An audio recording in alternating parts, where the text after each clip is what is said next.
each age group is different when it comes to critical thinking. We do a lot of that through stories or just asking them, what do you think? Or even during calendar, we'll talk about, well, what does it look like outside?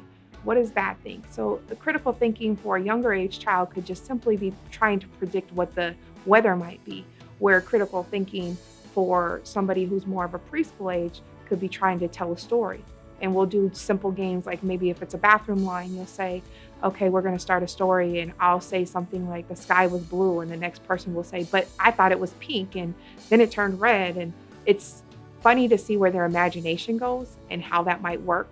Sometimes those stories with the older kids get a little out of hand, so we place ourselves strategically to say, then the unicorns came out and changed the whole topic. And it's a fun, challenging way for them to start thinking about what we're supposed to do.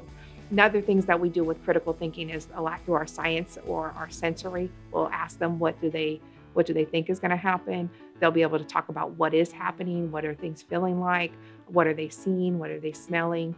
So it's really just interacting with them. If they're doing blocks, one of my favorite things for the teachers to do is what is called impromptu. So if they're really into blocks, for an example, we might put the blocks and then pictures of bridges. That's a big thing here in Portland.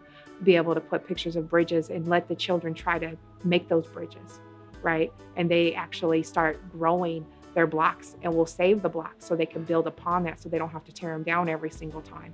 And then we'll get the kids to say, okay, well, this is what this should look like. This is what we want to look like. So they'll grab some paper, and out of that paper, they're going to try to draw what they want it to look like. And they're going to say, this bridge is going to be called Sheila's Castle. So that will be Sheila's Castle Bridge.